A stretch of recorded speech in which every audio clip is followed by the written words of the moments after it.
Hi. So இந்த வீடியோல வந்துட்டு நம்ம மவுண்ட் அப்படின்னா என்னன்னு பார்க்க போறோம். சரியா? இப்ப எக்ஸாம்பிள்க்கு நீங்க வந்துட்டு கப்போர்ட கராஜ்ல வச்சிருக்கீங்க. சரியா?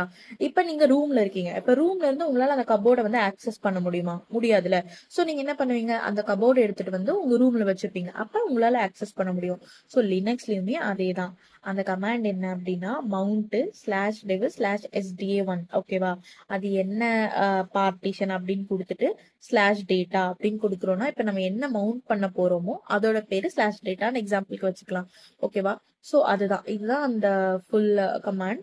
ஸோ இப்ப என்ன ஆகும் அப்படின்னா இப்ப அந்த கபோர்ட் தான் வந்துட்டு /dataன்னு வச்சுக்கோங்களேன். அது வந்து கரெக்டான இடத்துக்கு வந்து நம்ம இப்ப மவுண்ட் பண்ணிட்டோம் அப்படின்னு அர்த்தம். ஸோ இப்ப வந்து நீங்க /dataல ஒரு போட்டோ சேவ் பண்றீங்க அப்படின்னா அது எங்க போய் சேவ் ஆகும்னா அந்த /dev/sda1 அந்த பார்ட்டிஷன்ல தான் போய் சேவ் ஆகும். ஸோ இப்ப இந்த கான்செப்ட் வந்து உங்களுக்கு புரிஞ்சிருக்கும்னு நினைக்கிறேன். சரியா? ஒரு டைம் வந்து ஒரு கம்ப்ளீட் ஃப்ளோ சொல்லிடுறேன். ஃபர்ஸ்ட் ஹார்ட் டிஸ்க், அந்த ஹார்ட் டிஸ்க்ல இருந்து ஒரு பார்ட்டிஷன், அந்த பார்ட்டிஷன் வந்துட்டு SDA1 /dev/sda1 அதுல இருந்து ஒரு ஃபைல் சிஸ்டம் வந்து நம்ம கிரியேட் பண்றோம். அதுக்கப்புறம் அதுல மவுண்ட் பண்றோம். அந்த மவுண்ட் பண்ணதுல நம்ம வந்து ஃபைல்ஸை ஸ்டோர் பண்றோம். ஓகேவா? உங்களுக்கு இப்ப இது புரிஞ்சிருக்கும்னு நினைக்கிறேன். ஒருவேளை ஒரு மாதிரி கன்ஃபியூஸ்டா இருந்துச்சுன்னா கமெண்ட் பண்ணுங்க. நான் உங்களுக்கு இன்னும் கிளியரா சொல்றேன்.